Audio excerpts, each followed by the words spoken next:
Welcome to the 56th episode of the Can Learn Library. Another cake is on the agenda called a quick rhubarb cake. This one bowl quick rhubarb cake is very simple to make and even easier to eat. You will want to make it over and over again. All right, so here are the things you're going to need to make your quick rhubarb cake. The ingredients you will need are as follows: 2/3 of a cup of granulated sugar plus 2 tablespoons for the top of the rhubarb. We'll see what we need that for later. You're going to need 3 eggs, 3 tablespoons of melted butter. You're going to need a teaspoon of vanilla, a cup plus 2 tablespoons of flour, 3/4 of a teaspoon of baking powder. Did I mention 2 tablespoons of milk? And a pinch of salt, and of course 2 cups of rhubarb. It's just rhubarb. I was just kind of worried about it, whether it would still be good, but luckily it hasn't dried out with all the heat. So let's put this together and get baking. Okay, the first thing I did was preheat my oven to 350 degrees. This one takes a while to heat up, so I kind of did that before we started. So now I'm going to take my bowl and I'm going to mix the eggs and the 2/3 of a cup of sugar, leaving behind my 2 tablespoons for later. So we'll just get that, mix it up. And it says to mix it up until it's light. So hopefully it won't take too long. Just trying to get it all mixed in there.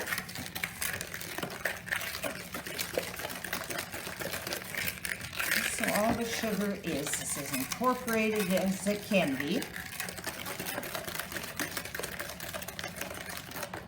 Okay, so now they want you to add the melted butter, the vanilla,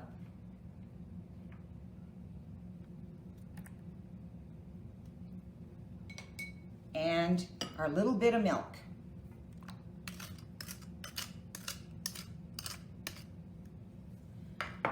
Get that all mixed together.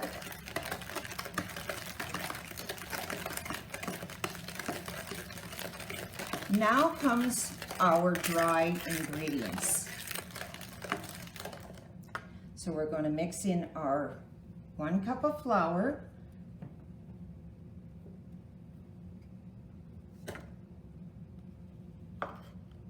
our baking powder.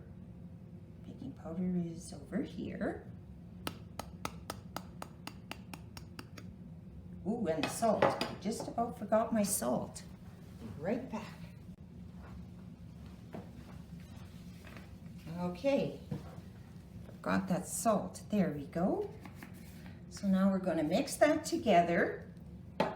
And once we're done that, we're going to pour it into an 8 or 9 inch pan. I've got a 9-inch round cake pan because this is not going to be a huge cake, as you can tell by only 1 cup of flour. So we'll just get this mixed all up so that we can pour it in there.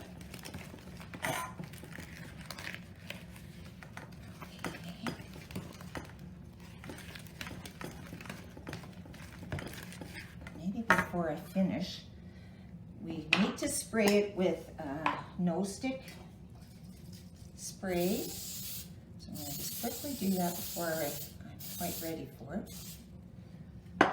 Okay, so I just want to make sure that I get this all .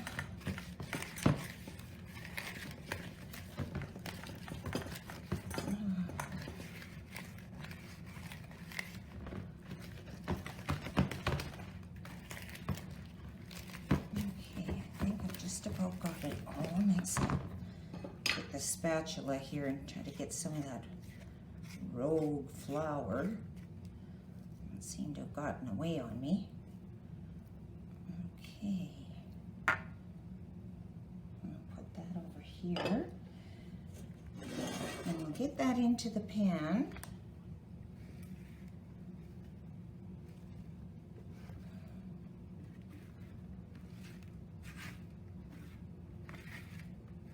You're probably wondering what's going to happen with the rhubarb, but it's coming. So let's just get this spread. Ooh. There. Okay, try to get all that batter as much as I can with the spatula. There we go. Put that there.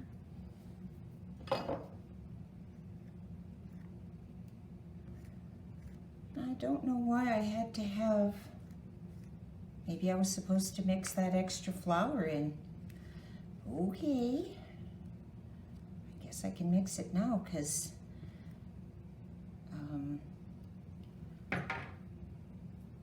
yeah, because the next thing I got to do is spread the diced rhubarb around on the top of the batter and sprinkle it with the 2 tablespoons of sugar.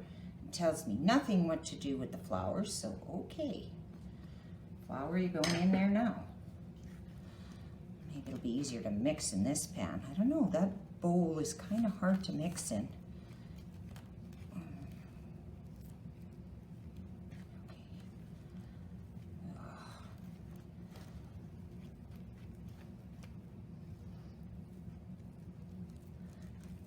Make sure it's all mixed in before we add our rhubarb. And I think I've got, oh, there's a little bit yet. Okay. Just take this spoon. I just want to make sure I get everything off of here. Okay. All right.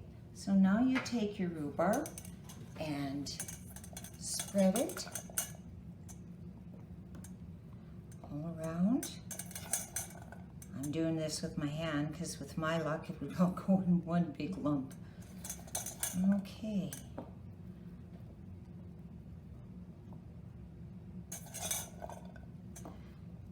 I was thinking about this recipe, wondering, I bet you it would have a different taste if you used brown sugar, give it more of a caramel taste. So that could be something you could try, different types of sugar.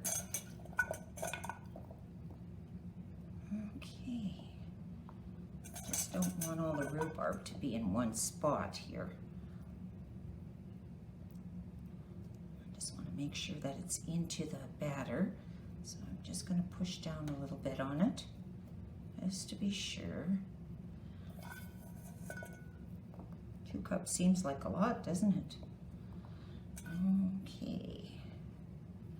So now I'm going to sprinkle my sugar onto the top. I guess that's maybe to take away the tartness. It all depends how much you like sour, and I guess we'll find out when we taste it just how. And I'm sure there's room to adjust if you've got people that don't like real sour things. I'm going to just push this down just to be sure that they're all going to have some batter attached to them.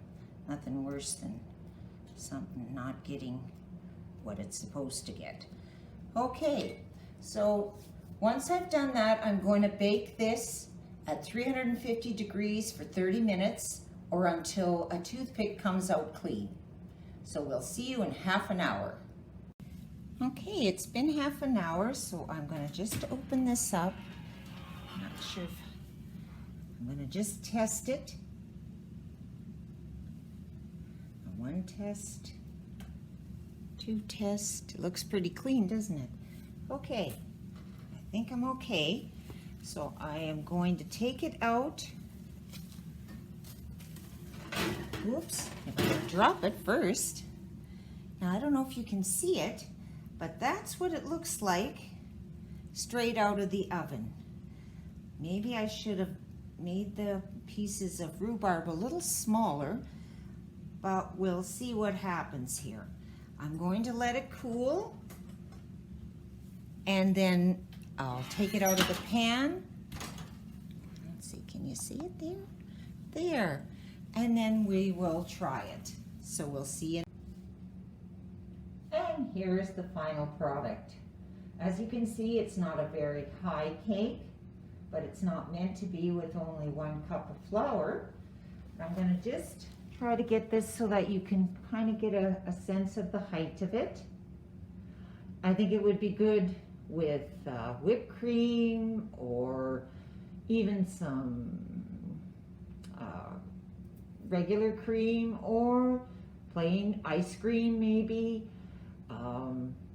Yeah, and I think if I would do it again, I would cut my pieces a little bit smaller of the rhubarb. But now I'm going to have my coworkers try this out, and hopefully they will like it.